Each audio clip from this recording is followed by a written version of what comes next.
जो दंत क्षरण है इसमें होता क्या है? तो सबसे पहले मैं आप लोगों को बता दूं कि जैसे हम लोग भोजन करते हैं, तो भोजन करने के बाद कुछ ऐसे कण होते हैं जो हमारे दांतों के बीच में जो गैपिंग होता है, ठीक है, उसमें जाके चिपक जाते हैं, उसमें जाके फंस जाते हैं।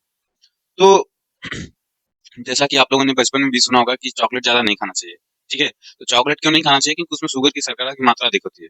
तो जो शर्करा होता है, ठीक है, शर्करा को बैक्टीरिया जो होते हैं अम्ल में अपचयित करते हैं। किसमें अपचयित करते हैं? अम्ल में। फिर बाद में जो हमारा सैलिवा होता है, लार जो होती है, उस अम्ल को उदासीन कर देती है। क्या कर देती है? उदासीन। फिर होता क्या है कि जो अम्ल और सैलिवा मिलकर उदासीन होती थी, अब वो उदासीन नहीं हो पाती है, क्योंकि जो भी भोज्य पदार्थ थे हमारे दांत में, जो भोजन के छोटे छोटे कण चिपके थे, ठीक है, वह दांत को ढक लेते हैं, और दांत को ढकने के बाद दंत प्लावक प्लाक बनाते हैं। दंत प्लाक, ये दंत प्लाक मतलब मैं बोल दूं कि उसपे जो पीला पीला दांत के ऊपर होता है, ठीक है, जो इनेमल के ऊपर होता है। इनेमल क्या होता है, ध्यान सुनना। जैसे अगर कोई दांत है, मान लेते हैं ये दांत है, तो दांत के जो ऊपरी सतह होती है, जो चमकदार सतह होती है व्हाइट वाली, उसको हम इनेमल बोलते हैं। यह मानव शरीर का सबसे कठोर भाग होता है। पूरे मानव शरीर में अगर सबसे कठोर पदार्थ कोई होता है तो वह इनेमल होता है। क्या होता है? इनेमल।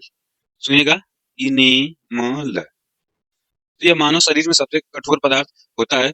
अब देखो, इसी के ऊपर जब कार्बो जब शर्करा जमा होता है, तो जो बैक्टीरिया वगैरह होते हैं, ये इसको अम्ल में अपचयित कर देते हैं।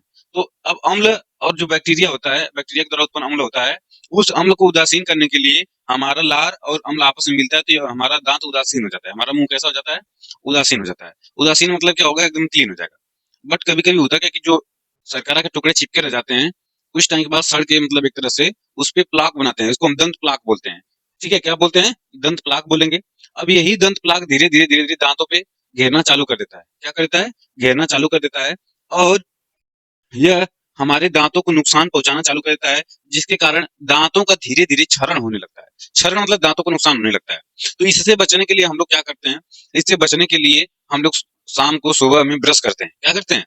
ब्रश। अब ब्रश करने पे जो भी छोटे छोटे टुकड़े भोज्य कण के हमारे दांतों के बीच फंसे रह जाते हैं, ठीक है, वह निकल जाते हैं।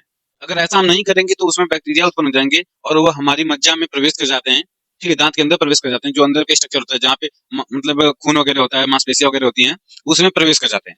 जब उसमें प्रवेश कर जाते हैं तो फिर धीरे धीरे धीरे धीरे दांत को क्या करते हैं? खराब। जैसे कि मैं बताऊं, जैसे दांत होता है, एक दांत मान लेते हैं, तो अब यहाँ पे धीरे धीरे प्रवेश करते हैं, तो अब धीरे धीरे अंदर यहाँ पे इसको तोड़ना चालू करते हैं। जब इसको तोड़ तोड़ लेंगे, जब ये टूट जाएगा, तो फिर इसके अंदर चले जाते हैं यहाँ पे। अब धीरे धीरे इसको सड़ाना चालू कर देते हैं। ठीक है, अब भोजन के कण बीच में जाना चालू कर देंगे, जाके फंस जाएंगे।